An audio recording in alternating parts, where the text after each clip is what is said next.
Leaders across the globe have had their attention fixed on the escalating conflict in the Middle East. In particular, the US President Donald Trump holds a pivotal role as the only world leader with any real influence over Israeli Prime Minister Benjamin Netanyahu. Meanwhile, leaders from the G7 nations met in Canada, including the Prime Minister Keir Starmer, with the conflict between Iran and Israel central to their discussions. So, George, let's start with Keir Starmer and Labour. What's been the response from the UK government so far? Well, so far it's been defined by a single word, which is de-escalation.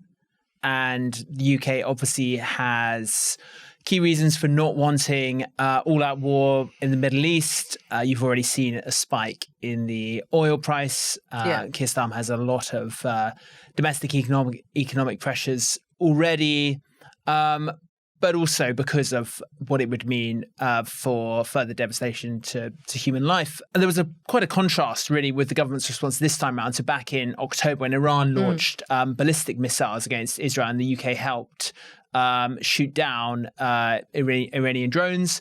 This time round, there was no intervention. That was seen by some as indicative of a changed position on Israel. They've recently sanctioned two far-right ministers in Netanyahu's government. They've halted trade talks. They'd obviously previously suspended 30 arms export licenses. And some Conservative MPs attacked Labour for neutrality.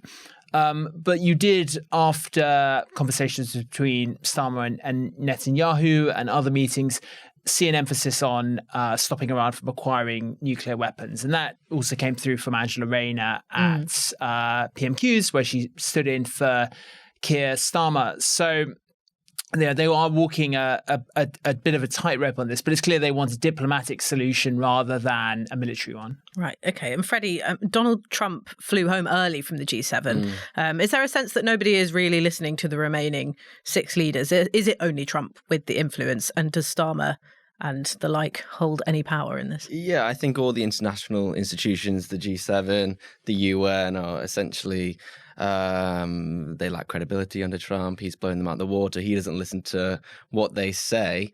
And that means as soon as you take the most powerful nation in the world out of those discussions, it matters much less. It's interesting on the UN, China has definitely been trying to fill that vacuum in some regard. But yeah, this is very much about the relationship between Iran, the US, and Israel and the US. I think Trump was trying to convince Netanyahu not to launch this attack. There was a great piece in the past few days in the New York Times about how he was saying back in May, look, we've got these negotiations with the Iranians. Don't go yet. Let's see how well that goes. And that's the way in which we're trying to get them to pause their nuclear program. Now Trump's essentially trying to save face because Netanyahu, it seems, ignored that advice, went ahead with it. There does seem to be this little split between Netanyahu and the US government. We saw the same under Biden, particularly over some of the strikes in Lebanon and at what time they were informed and whether they were included in that or not. So that pattern's continuing. It's just that Trump's now been exposed for not having the influence over Netanyahu that we perhaps thought he did. So now this has created a big problem within the MAGA movement because Trump was he was elected as a president of peace, someone who was going to solve the Ukrainian war, someone who reportedly wanted a Nobel Peace Prize, as his nemesis Barack Obama got. And the war in the Middle East was just one part of that. And now it seems as if, almost to save face, we don't know what he's going to do yet, and he suggested he could go either way.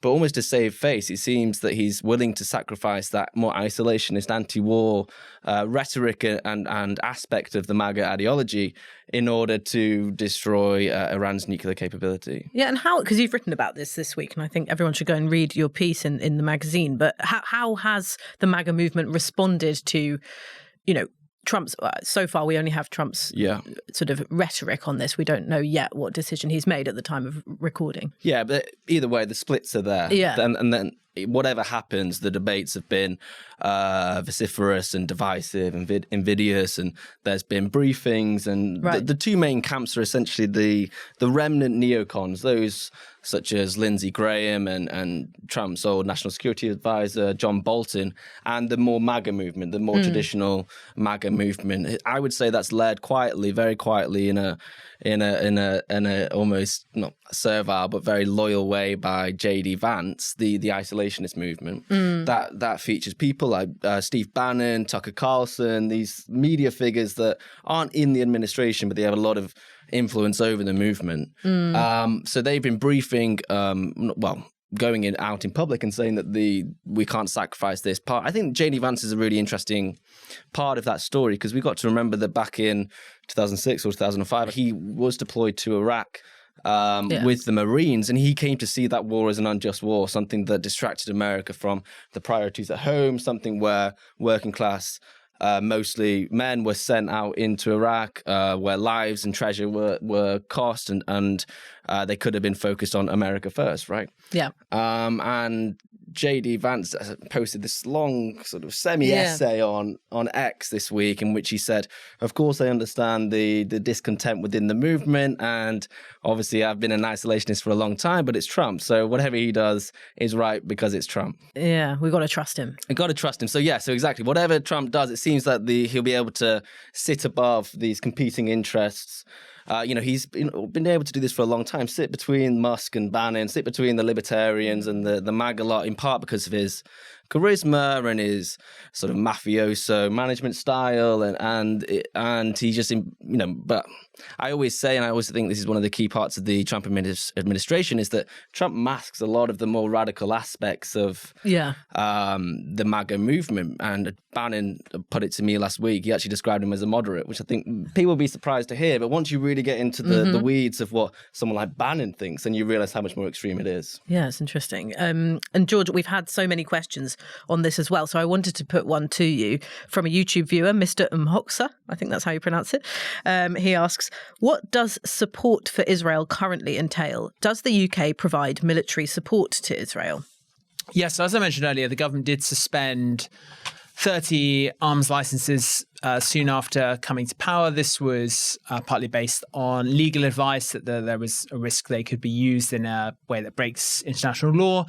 200 licenses remain. Now, the government said those are mainly for defensive purposes. Some of them have dual use, but there's evidence that munitions are still being supplied, and you've got human rights groups and campaigners digging into the trade data to try and establish whether F-35 parts, for instance, could be still supplied. So this is a long-running controversy, and you've obviously seen increasing outrage on the Labour benches and amongst Labour voters over Israel's actions in Gaza. And so it's quite possible that position will have to be further reviewed. Yes, I was going to ask how this escalation of the conflict, reaching into Iran, whether that will intensify those feelings that you just laid out there. Well, I think it will, in the sense that some think Israel is doing this to distract attention, increasing international outrage over events in Gaza, because whatever people think about the current Israeli government, you don't hear many people say a good word about the theocracy in Tehran.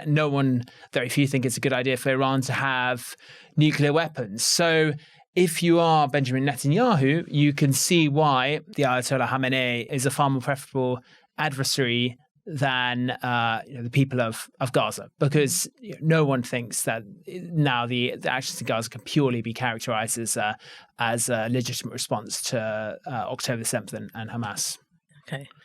But just on that, I mean, I think one of the interesting parts here is that maybe this is the moment where Keir Starmer and the government aren't able to be so close and respectful, reverent, I would say, at many points of the Trump administration. There does seem to be some splits on this issue. Marco Rubio, the Secretary of State, condemned the UK, Germany and Canada and some others, I think, for sanctioning those two Israeli cabinet ministers. It does seem as if these comparisons with the Iraq war are awakening some sense of concern within Labour that I don't think's been there before in terms of trade and going along with the Trump administration. I think it will be interesting to see whether that materialises something beyond the unilateral actions that the UK is taking in relation to Israel and actually impacts the special relationship that Keir Starmer is so keen to promote. Yeah, that's what I wanted to ask you while we have you here, actually, just lastly on this, because, what we hear often in the UK coming out of America is Trump saying, Britain gets this because I like it, and like he's quite complimentary towards Keir Starmer. Do you think a conflict like this, taking those two different directions that you've just outlined, could affect that? I think so, potentially, but in part because of those deeper ideological tensions within the MAGA movement. I was quite critical of Keir Starmer's trip when he came over to the White House, and the British press paraded him as some Talleyrand diplomatic hero. And in many ways, if you accept the premise and what he was trying to achieve, he did achieve that. But I think in part, if you always accept the premise of the special relationship and you always assume that's what Britain should do and what its foreign policy should do, then you struggle and think about what else we can do. Right? Well, maybe we shouldn't be so reliant on the US. Maybe we should try to go elsewhere. And I think that Trump's inane nostalgia and admiration for the imperial pomp of the monarchy and summer nights at Balmoral and gin and tonic or whatever he doesn't drink, but the strawberries and cream or whatever that might be, it masks this deep resentment. When I speak to undersecretaries of state or lower officials or staffers on the Hill, there is this resentment, this feeling that the UK is a lost country. That I would say that's much more representative of the MAGA mind, where they see the UK as they sort of see it as the ancestral homeland, and it's been taken over by immigrants. That's their view of the UK, and they see it as, this is what we're going to become if Trump doesn't crush the anarchist left. Right. So I think it's a mistake to always assume that Trump, maybe he is a more moderate figure in this example, is always going to be there to protect Britain and give it 10% on cars rather than 25%.